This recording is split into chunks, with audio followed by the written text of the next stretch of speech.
Quelle est la meilleure méthode pour arrêter de fumer? Vous avez une dépendance à la nicotine, et vous avez du mal à arrêter de fumer par la force de volonté, ou avec des aides telles que les patchs, les chewing-gums de nicotine, et d'autres solutions, mais elles sont inutiles et inefficaces. Malheureusement, vous n'êtes pas seul dans cette situation. Lorsque vous êtes en manque et quelle que soit l'heure, même la nuit, vous êtes capable de parcourir des kilomètres pour trouver un endroit, dans le but d'acheter ce paquet de cigarettes qui vous fait tant envie. Ne vous inquiétez pas, tous les fumeurs font ça. Vos vêtements, vos cheveux, votre voiture, vos rideaux sentent la fumée et le tabac froid. Et en plus de cela, vous présentez également un ou plusieurs de ces symptômes plutôt désagréables. Votre cœur bat plus vite que celui d'un non-fumeur. Accélération du vieillissement de la peau. Difficultés dans les sports d'endurance. Rhume et grippe plus fréquents. Douleur dans le bras gauche.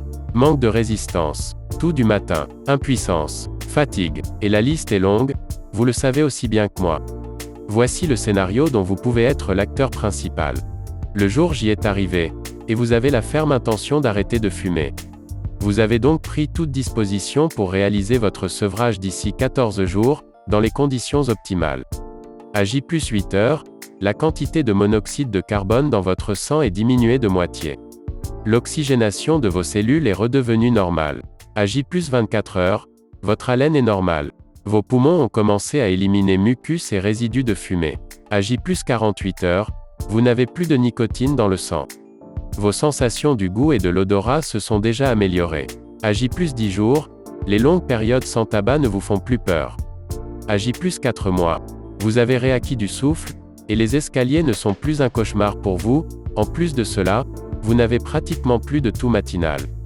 À J+1 an, votre risque d'accident vasculaire cérébral, AVC, devient équivalent à celui d'un non-fumeur.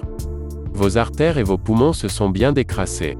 De plus, si vous avez mis l'argent de chaque paquet de cigarettes de côté, vous avez de quoi vous payer de belles vacances. À J+5 ans, votre risque d'infarctus est revenu à la normale selon Catherine Hill, épidémiologiste à l'Institut Gustave-Roussy à Paris. Est-ce que ce scénario vous tente?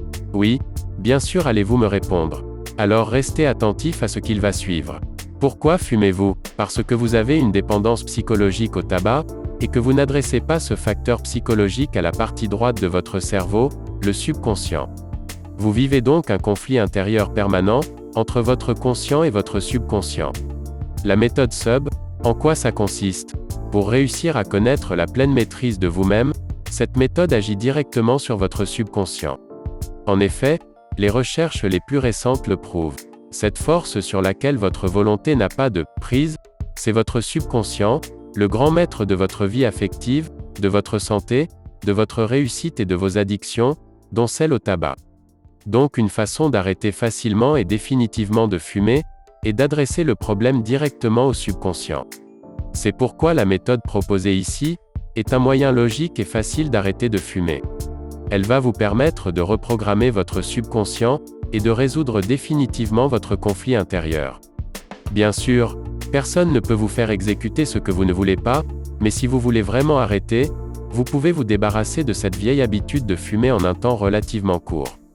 La méthode SUB ne vous demande pas d'effort particulier, pas de médicaments, pas de déplacement, pas de marabout, pas de drogue, pas d'hypnose. Grâce à la méthode SUB, vous allez pouvoir diminuer, puis arrêter de fumer sans effort, une bonne fois pour toutes. D'où provient la méthode SUB? En 1951, le Dr Hal Baker a commencé ses recherches sur les effets de la suggestion subliminale. Une des études du Dr Baker impliquait l'utilisation de suggestions subliminales, incorporées dans le système audio d'un des centres médicaux dans le Missouri. Ces recherches ont duré 7 mois, et ont produit des résultats spectaculaires. Les évanouissements dus à la peur des piqûres sont presque tombés à zéro, le nombre de personnes fumant dans les locaux du personnel a diminué de 79%, et les excès de mauvaise humeur dans la salle d'attente surpeuplée ont été réduits de presque 60%. Ces problèmes sont revenus à leurs niveaux antérieurs, quand les messages subliminaux ont été arrêtés à la fin de l'étude. Si vous le souhaitez vraiment, vous serez bientôt ex-fumeur. Le subliminal vous évitera de prendre du poids, d'être nerveux, de souffrir de manque. Le subliminal fonctionne aussi bien avec les fumeurs occasionnels qu'avec les gros fumeurs. L'arrêt sera progressif, mais dans un temps relativement court. Ferez-vous partie de tous ceux qui ont arrêté de fumer, grâce à la méthode SUB? Le savez-vous? Un paquet de cigarettes représente environ 300 bouffées que vous inhalez. Qu'avec chacune de ces bouffées vous avalez aussi monoxyde de carbone, diméthylnitrosamine, dioxyde de carbone, acide cyanhydrique, polonium 210, ammoniac, naphthalène, cadmium, acroléine, uréthane, méthanol, acétone, nicotine, toluène, arsenic, pyrène, phénol, et bien d'autres encore. Une fois de plus, la liste est longue. Des raisons d'arrêter de fumer? Pour votre santé tout simplement.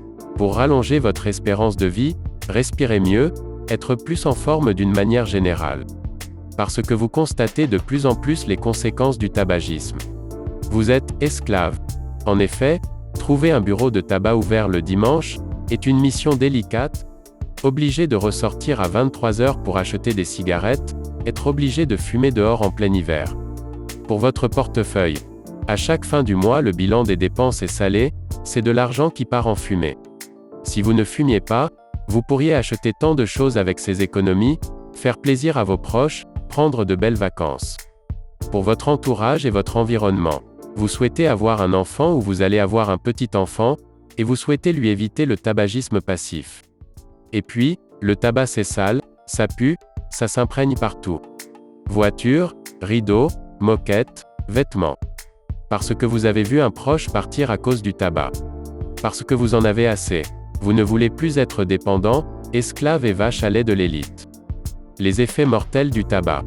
Les artères. Par un effet direct sur le développement de l'athérosclérose, toutes les artères vont être progressivement touchées, leur calibre se réduit aboutissant à l'angine de poitrine, et à l'infarctus du myocarde, mais aussi à l'artérite des membres inférieurs, d'abord crampes lors de la marche, puis douleurs nocturnes voire gangrène et amputation, à l'accident vasculaire cérébral avec son cortège de décès, de paralysie et séquelles diverses.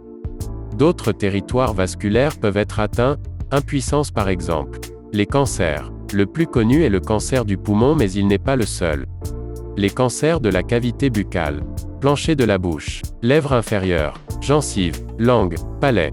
Le cancer du larynx et des cordes vocales. Le cancer de l'œsophage, le cancer du pancréas, le cancer de la vessie. Et la sexualité, on en parle? La sexualité masculine est altérée par le tabagisme. Le tabac, nocif pour les artères du cœur et du cerveau, l'est également pour celles du pénis. Fumer augmente les risques d'infarctus, d'accidents vasculaires et de troubles de l'érection. Ainsi le tabac bouche les artères péniennes, mais il a aussi d'autres effets nocifs moins connus mais tout aussi ennuyeux. En effet, la sexualité féminine, elle aussi, est altérée par le tabagisme. Le tabac agit aussi sur les artères sexuelles féminines.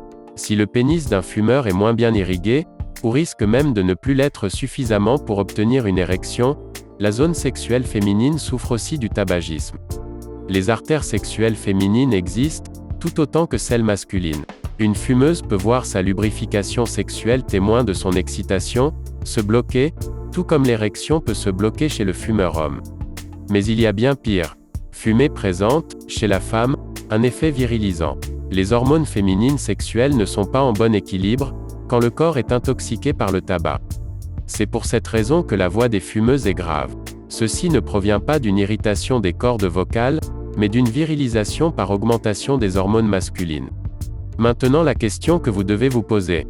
D'accord, très bien, cela a l'air très pertinent mais comment je procède avec la méthode SUB concrètement, et comment je fais pour la mettre en application? Pour ce faire, rien de plus simple. Rendez-vous immédiatement dans la description de la vidéo pour télécharger votre e-book gratuit. Il vous suffit de suivre étape par étape, et vous pourrez aussi dire enfin adieu à la cigarette. Si vous avez regardé jusqu'ici, pensez à nous mettre un pouce en l'air.